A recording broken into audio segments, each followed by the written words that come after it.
Hello learners and welcome to my newest segment on Learn French with Likiza, where we will be perfecting our oral comprehension through listening to level appropriate audios, mostly focused on the African continent because that's where I am from.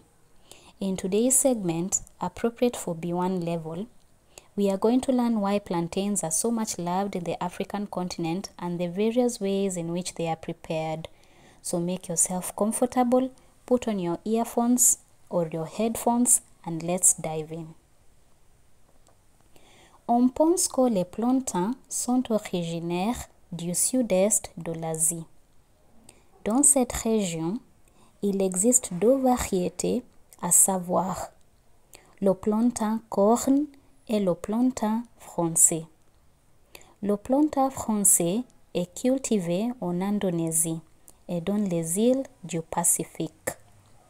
Actuellement, les bananes plantains représentent 85% de toutes les cultures de bananes dans le monde et sont cultivées dans plus de 50 pays. Les plantains ressemblent aux bananes en apparence, mais la différence est qu'ils sont plus gros, plus féculents et ont une peau plus dure. Un aliment féculent est un aliment qui contient de l'amidon, un type de glucide présent dans des aliments tels que le riz, les pommes de terre, le pain, les plantains comme je l'ai mentionné, entre autres. Sur le plan nutritionnel, les plantains sont faibles en gras et constituent une bonne source d'énergie. Ils sont également riches en glucides, en fibres, en vitamines et en minéraux.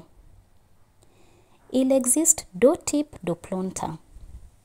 Les plantains mûrs, qui sont normalement de couleur jaune ou noire, et les plantains à cuire, qui ne sont pas mûrs et de couleur verte.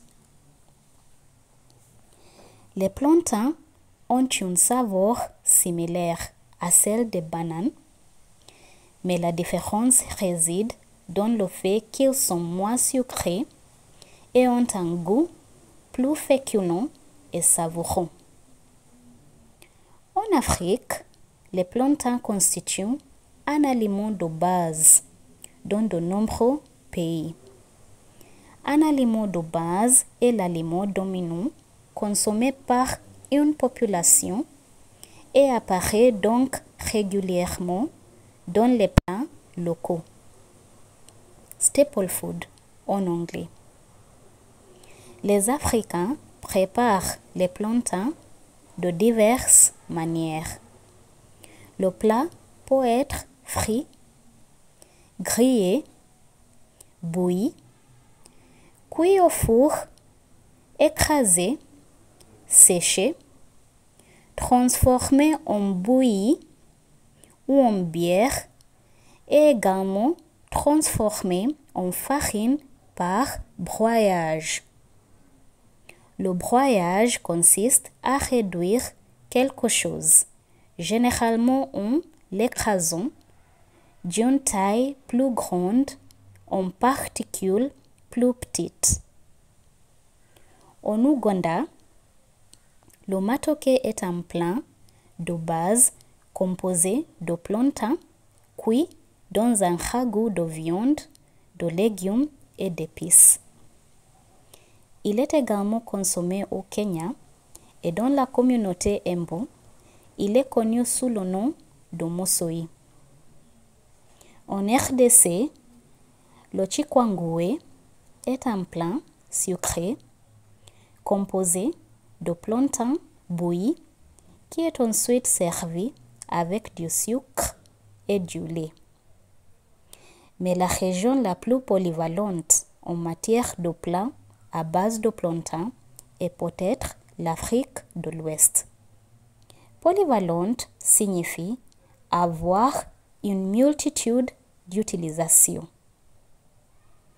Les plantains sont un plat d'accompagnement courant en Afrique de l'Ouest.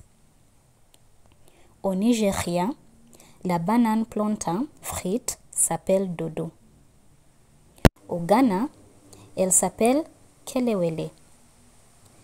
Un aliment de roux courant au Nigeria est le plantain grillé appelé bouli. Le plantain moi-moi est un autre plat au Nigeria qui consiste à envelopper des plantains écrasés dans un papier d'aluminium et à les cuire à la vapeur. L'Ouganda, quant à lui, possède la plus grande polyvalence en termes de variétés de plantains, avec plus de 50 variétés cultivées dans le pays. And that is the end of this segment. Did you enjoy it? Do you have any thoughts on it? Do put them in comments and I will be sure to respond. The transcript in French is available for free on my Patreon account, whose link you can find in my pinned comment. Please like, subscribe, and share before leaving. And we meet again in the next segment.